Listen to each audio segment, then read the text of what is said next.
Donc bonjour à tous, petite vidéo sur la nutrition dans le mode de vie yogique.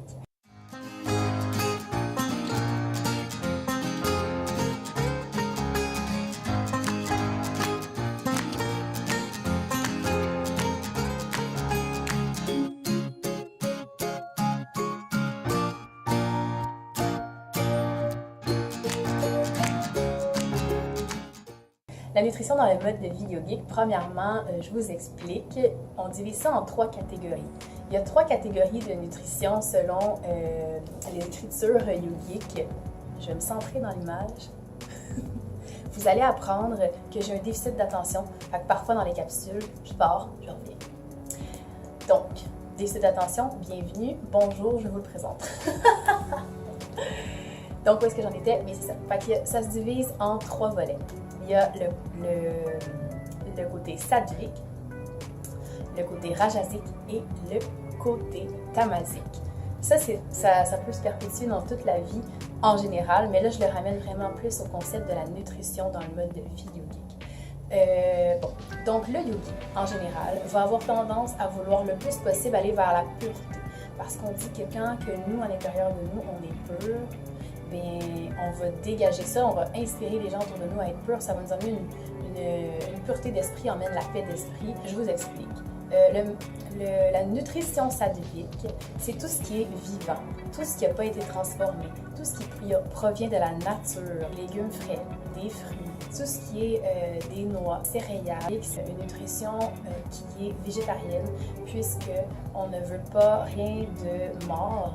Donc un animal qu'on tue, on ne peut pas le manger. On dit que ces vibrations-là, ces énergies-là, on ne veut pas les avoir en nous parce que nous, on veut à l'intérieur de nous la paix.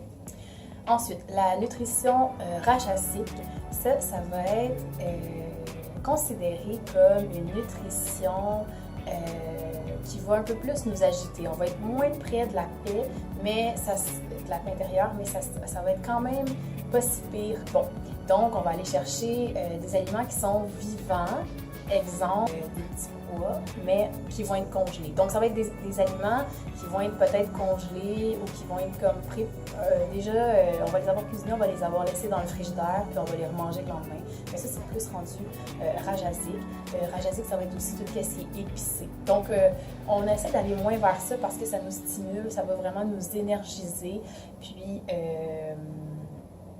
on essaie d'aller moins vers cette alimentation-là, mais quoique, tu sais, dans toute chose, il y a des équilibres. Donc, vous allez remarquer que dans les 3 volets, bien, on en prend un peu de chaque, mais on essaie toujours d'aller vers le plus sattvique possible.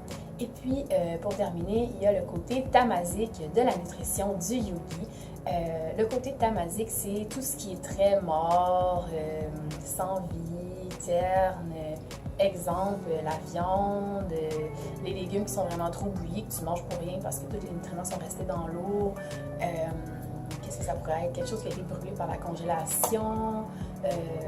Tous les petits plats pré-préparés qui ont plein d'agents chimiques ou de conservation. C'est vraiment pas recommandé puisque ça a un impact dans notre corps. Puis, c'est ça. Donc, on n'en veut pas. Ou le moins possible, parce qu'évidemment, tout est équilibre, parce que d'être dans un extrême ou dans un autre, c'est pas bon non plus. Ce qu'on veut, c'est d'avoir quelque chose d'équilibré, puis de jouir en tout ça. Donc voilà pour la petite capsule. Si vous avez aimé, je vous invite à partager avec vous.